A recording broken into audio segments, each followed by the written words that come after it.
Hello dear investors, Jatago Wanyoka Fiwadongo, and I have another gentleman. How are you, sir? I'm fine, thank you. Yes, my name is Elias Mwangi. I'm a happy client. Yes. I'm a very happy client, having purchased a land with Think Lil Estate. It has proved itself. It's a genuine company. Yes. Najua tunapenda kufanya na kusema na kutenda. Yes. Sasa tukisema tunawaonyesha. Yes. Ndio? Title deed ni hii. Title deed ndio no. I'm so happy. I actually, what I did, I was looking for a piece of land, but I didn't know the company which I would purchase with. Yes. Because squeeze kuapproach mtu kumwambia ati shamba ni yako na anauza is very difficult. Yeah. So I approached Think Lil through the sales executive Selina. Yes. Akaniambia twende anionyeshe. Tukaenda akanionyesha shamba ya 500. Na kuna nyingine alinionyesha 350. Yes.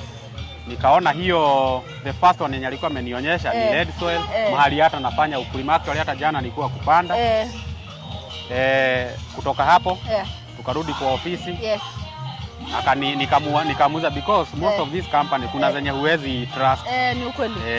So I requested for number 1 the 4 pages of the title.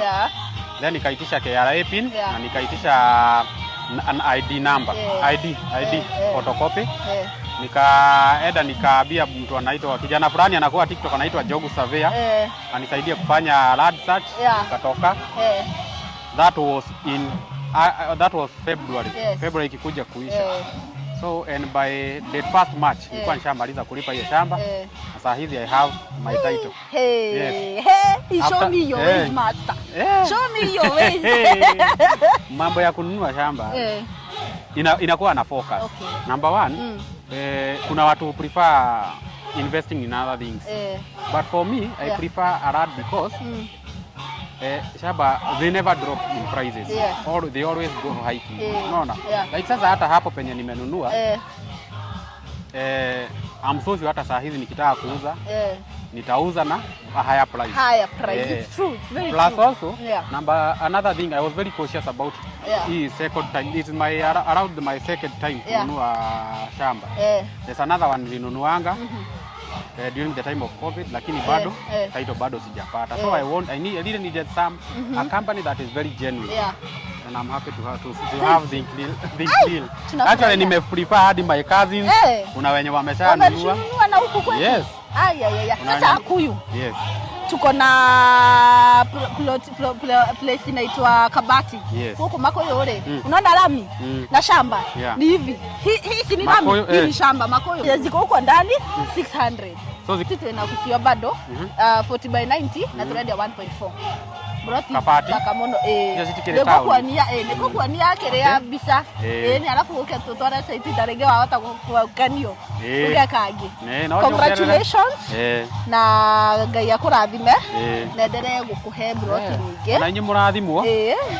Muthie na mbe na teithia Kenya ange mundu rabatara mu kwina andu mabataraga no riu ugakora mundu ni ara avoid go take risk because hakuna shamba utapata na pesa kidogo na hii pesa si tunapewa ama unaokota mahali. It is hard earned money. And for you kupata mahali genuine like now I can comfortably refer a person here in this company. Nimeshukuru sana. Nimeshukuru pia sisi. Karibu sana tena na tena. Asante. Na leo mlikuwa mmevaa vizuri sana. Asante. Karibu niseme wameita watu wa Qatar Airlines. Ya hostess. Thank you so much. Thank you so much for investing in Think Real Estate.